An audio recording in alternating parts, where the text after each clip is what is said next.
मैं हूं आपका दोस्त गुंजन तिवारी और एक बार फिर से आपका स्वागत है गुंजन तिवारी क्लासेस में। आज मैं रुपए और पैसे वाले सिक्के वाले जो प्रश्न होते हैं मैं उसे आपके सामने लेके आया हूं, जो कोई भी कंपटीशन एग्जाम हो, जैसे एसएससी, रेलवे, बैंकिंग, सीटेट, बीटेट, कोई भी यूपीटेट या आर्म फोर्स, तो उसमें पूछा जाता है। दोस्तों ऐसे सवाल में विद्यार्थी कंफ्यूज हो जाता है, तो हमने उसको एक टॉपिक वाइज बना दिया और चुटकियों में हल किए जा सकते हैं। जैसे यहाँ पे दिख रहा होगा टाइप 1 मैंने लिया है। एक थैले में 1 रुपए 50 पैसे और 20 पैसे के सिक्के हैं, जिनकी कुल संख्या 180 है तथा इनका अनुपात 2:3:4 है। तो 20 पैसे के सिक्कों की संख्या बताएं। दोस्तों क्या सवाल है कि हमारे पास एक थैला है और थैला में 1 रुपया 50 पैसा और 20 पैसे के सिक्के हैं और सिक्कों की कुल संख्या, मतलब ये तीनों सिक्का मिलाकर के कितने सिक्के हैं, 180 है और अनुपात जो है 2:3:4 दिया हुआ है। तो 20 पैसे की सिक्कों की संख्या हमें निकालनी है। दोस्तों इसकी संख्या निकालनी है, हमें क्या करना है, अनुपात दिया हुआ है किसका, 1 रुपए 50 पैसे और 20 पैसे का। किस रेशियो से अनुपात दिया हुआ है, 2, 3 और 4। 2, 3, 4 के रेशियो में अनुपात दोस्तों दिया हुआ है। अब क्या करना है, हमें 20 पैसे की सिक्कों की संख्या निकालनी है। तो क्या है, 20 पैसे की सिक्के कितनी है, 4 है और कुल सिक्कों की संख्या कितनी है, 180। कुल सिक्कों की संख्या दोस्तों कितनी है, 180। तो 20 पैसे के सिक्कों की संख्या, यानी जिसमें सिर्फ और रुपए का अनुपात दिया रहे, मतलब सिक्कों का अनुपात दिया रहे और सिक्कों की कुल संख्या देकर के पूछे, तो आपको कुछ नहीं करना है, अनुपात दे देना है और जो अनुपात है तो एक साधारण सा सूत्र लगाना है, अनुपात बटा अनुपातिक राशि का योग अगुने कुल।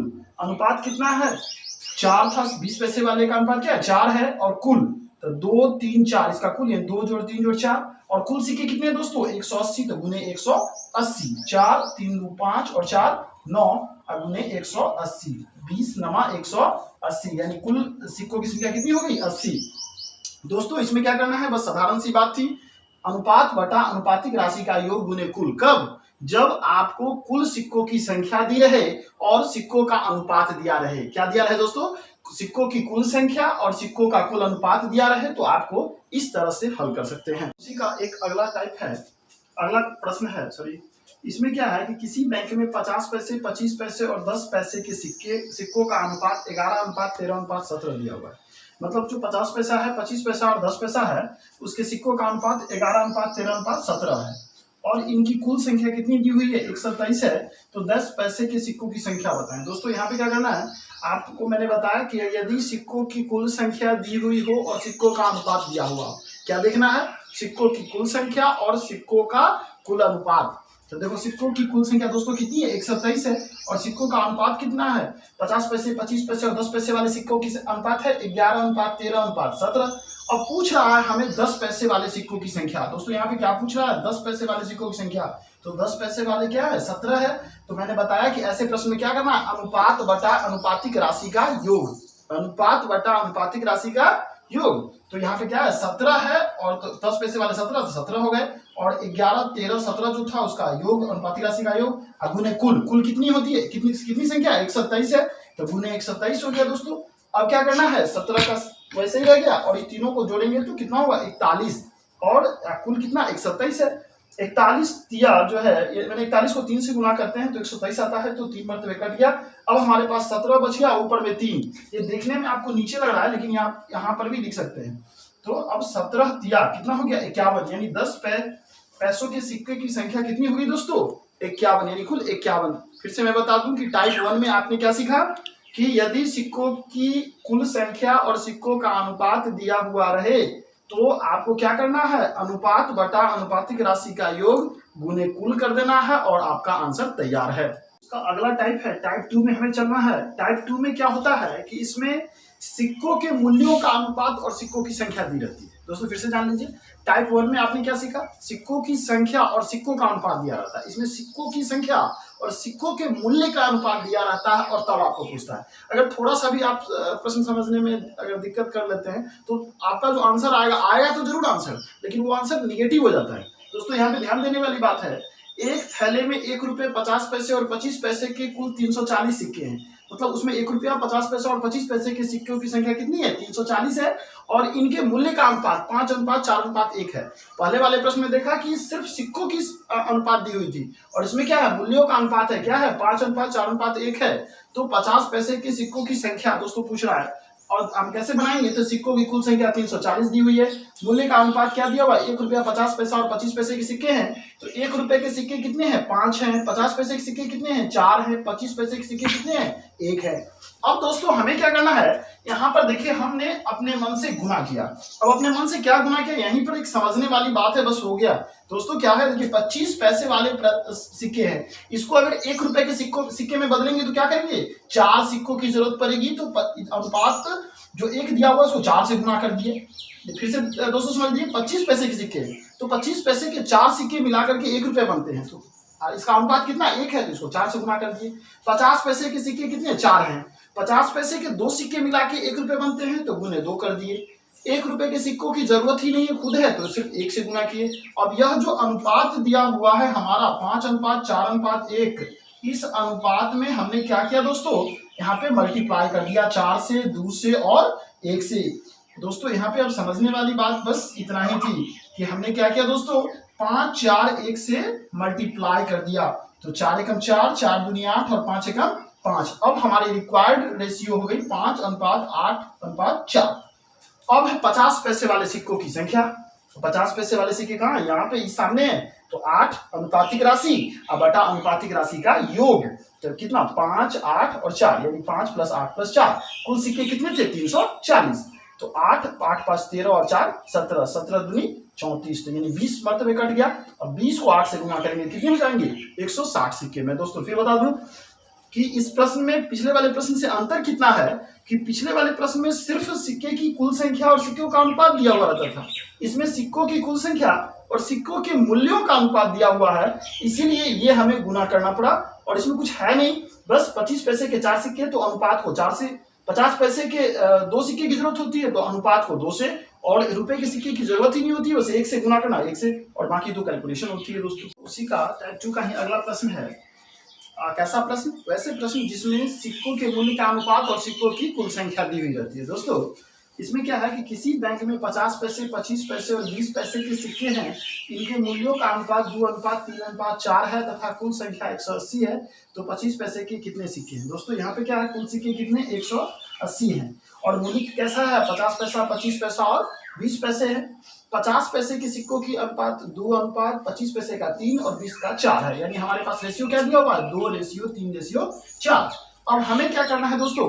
20 पैसे को अगर 1 रुपए में बदलने हैं तो 100 पैसे के 1 रुपए होते हैं, तो 20 को अगर 5 से गुना करेंगे तो 20 × 5 = 100, यानी 20 पैसे के 5 सिक्के रहते तो 1 रुपए होते, तो गुने 5 कर दिए। 25 पैसे के 4 सिक्के मिला के 1 रुपए बनते हैं, तो गुने 4 कर दिए। 50 पैसे के 2 सिक्के मिला के 1 रुपए बनते हैं, तो गुने 2 कर दिए। और हमारे पास जो ये अनुपात दिया हुआ था 2:3:4, ये तो पहले से दिया हुआ है, तो 5 चौके 20, 4 तिया 12, 2 दूनी 4, ये हमारा रिक्वायर्ड रेशियो हो गया। अब है 25 पैसे के सिक्कों की संख्या। 25 पैसे कहाँ पे? ये वाला अनुपात 25 पैसे का बीच वाला तो क्या है? और सूत्र आप जान ही रहे हैं, अनुपात बटा अनुपातिक राशि का योग। तो 12/4 + 12 + 20, ये जो 4 + 12 + 20 है ना, यही दोस्तों अगर कोई ये वाला रेशियो यहाँ बैठा देता है तो गलती हो जाएगा, और गुने 180। 12, अब क्या हुआ? 12 × 4 = 16, 16 × 20 = 36, तो 36 गुने 180। 36 को क्या किए? 36 एकम 36 और 36 × 5 = 180 और 12 × 5 = 60। कुल 60 सिक्के हमारे पास हो गए। किसके?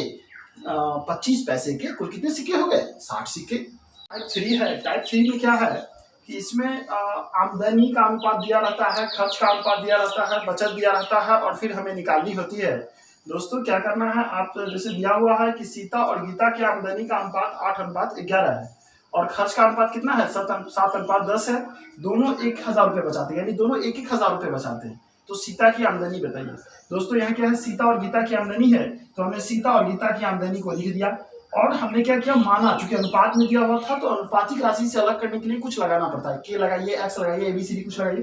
तो हमने 8 के साथ एक्स लगाया, 11 के साथ एक्स लगाया। सीता और गीता का आमदनी हो गया। कितना बचत करती है? बचत 1000 है, तो दोनों में से 1000 घटा लिए। और तब क्या निकलेगा? हमारा खर्च का रेशियो 7/10, 7/10 है तो इसको 7/10 हमने लिख दिया। और क्रॉस मल्टीप्लिकेशन कर दिया, 10 से ऊपर वाले में गुना, फिर 7 से इसमें गुना। तो 10 से इसमें गुना करेंगे तो 10, 8x माइनस 1000, 7 से इसमें गुना करेंगे तो 11x माइनस 1000 गुने 7, 10 8 80x और 10 को 1000 से करेंगे 10,000, 7 को 11 से किए 77x, 7 को 1000 से किए 7000। अब हमने x वाले को एक तरफ कर दिया और बिना x वाले को एक तरफ कर दिया। तो 77 को उठा के इधर लाया, प्लस में था, इधर आके माइनस में हो गया। ये माइनस में जैसे था अपने घर में वैसे रह गया, ये माइनस में था तो उधर आके क्या हो गया, प्लस में हो गया। अब देखिए 80 में से 77 जाता है 3x और 7000, 10,000 में से 7000 जाएगा कितना, 3000, तो 3x बराबर 3000, x बराबर 3000 बटा 3, 1000 हो गया। अब क्या है, हमको सीता की आमदनी पूछ रहा है, तो सीता की आमदनी का अनुपात 8x था, तो 8 और x का मान कितना 1000 आया, तो 8 गुने 1000। दोस्तों इस सवाल को और भी तरीके से बनाया जा सकता है। आप देखेंगे कि आमदनी का अनुपात और खर्चा के अनुपात में 1 का अंतर है। दोस्तों यहाँ पे क्या है, 8:11 है और 7:10 है, तो दोनों में 1 का अंतर है। अगर इसे देखा जाए गौर से, इसे आप दूसरी ट्रिक से भी बनाया जा सकता है। आप देखेंगे कि ये 8:11 है, दोस्तों आप इसे देखेंगे 8:11 है और 7:10 है। देखेंगे तो 1 का अंतर है। जब 1 का अंतर आपको रहे तो कुछ नहीं करना है, 1 बराबर जितना बचत है उतना, 1 बराबर 1000, तो 8 बराबर कितना 8000, डायरेक्ट आप आंसर ला सकते हैं। और ये कब करना है, जब अंतर 1 का रहे, और इस विधि से भी आप इसे बना सकते हैं। तो टाइप 3 का ही अगला प्रश्न है। इसमें क्या है कि दो व्यक्ति के आमदनी का अनुपात 3:4 है और दोनों व्यक्ति का जो बचत है वो 200 रुपए है, खर्च का अनुपात 4:5 है, तो दूसरे व्यक्ति की आमदनी बताइए। दोस्तों आप जानते हैं ना, आमदनी में से बचत घटाते हैं तो क्या बचता है, खर्च होता है। यानी अब क्या करना है, हमारे पास आमदनी का अनुपात 3:4 है, तो हमने मान लिया पहले व्यक्ति की आमदनी 3x, दूसरे व्यक्ति की आमदनी 4x, और क्या किया 200 बचाता है तो 200 घटा दिया। अब क्या बचेगा, खर्च बचेगा, तो 4/5। ये खर्च का अनुपात हमारे पास दिया हुआ है 4/5, 4/5 हो गया। क्रॉस मल्टीप्लिकेशन करेंगे, 5 से 3x माइनस 200 में गुना करेंगे, 4 से 4x माइनस 2 में, मतलब ऐसे पीछे हम लोग गुना करते हैं, 5 से इसमें और 4 से इसमें। 5 से 5 किया 15x, 5 को 200 से करेंगे 1000, 4 को 4 से करेंगे 16x, और 4 को 2 से करेंगे 800। दोस्तों अब क्या करना है, अंक वाले को एक साइड और बिना मतलब अक्षर वाले को एक साइड, अंक वाले को एक साइड, चर अचर का अलग अलग प्रयोग करते हैं। अब क्या हुआ, 1000 पहले से था माइनस में, मैंने माइनस 800 को उठा के इधर लाया तो प्लस 800, 16x पहले से था, 15x को उठा के लाया तो माइनस 15x, 1000 में से 800 जाएगा, चूंकि प्लस माइनस माइनस होता है तो माइनस 200, और x का मान कितना x। दोस्तों यहाँ पे क्या करना है, हमें ऋणात्मक इग्नोर करना है, माइनस का मान जो है इग्नोर कर देना है। अब x का मान 200, दूसरे व्यक्ति की आमदनी पूछ रहा है, तो दूसरा का आमदनी का अनुपात 4 था, तो 4 गुने 200 800। लेकिन दोस्तों इससे भी आप शॉर्ट बना सकते हैं, कब, जब दोनों व्यक्ति के आमदनी का अनुपात और खर्च का अनुपात दिया हुआ है, तो ये दोनों का आमदनी हो गया, पहले व्यक्ति का आमदनी और दूसरे व्यक्ति का आमदनी, दूसरे दोनों का खर्च। अब देखिए दोनों में अंतर कितना का है दोस्तों, 1 का अंतर है। गौर से देखेंगे तो 3 4 में 1 का अंतर, 4 5 में 1 का अंतर, तो 1 का अंतर है, और बचाता कितना है, 200 बचाता है, तो इसलिए मैंने लिखा चूंकि 1 बराबर कितना 200, यानी जो अंतर आया उतना बराबर बचत है, 1 बराबर 200, दूसरे की आमदनी पूछ रहा है 4, तो 4 बराबर कितना, तो 200 गुने 4 यानी कितना 800। और इस तरह से आप आसानी से हल कर सकते हैं। दोस्तों मैं उम्मीद करता हूं कि यह वीडियो पसंद आई होगी, और सिक्के वाले प्रश्न जो है, रुपए वाले प्रश्न जो है, इस तरह से पूछे जाते हैं, और मैं उम्मीद करता हूं कि आप आसानी से हल कर सकते हैं। अगर वीडियो पसंद आई हो तो लाइक करना, शेयर करना और सब्सक्राइब करना ना भूलें। हमारे अन्य वीडियो जो reasoning, maths, GK GS trick और ट्रिकी जीके जीएस के लिए जो उपलब्ध होती है, आप उसके लिए चैनल जरूर सब्सक्राइब करें। बने रहें गुंजन तिवारी क्लासेस में। धन्यवाद।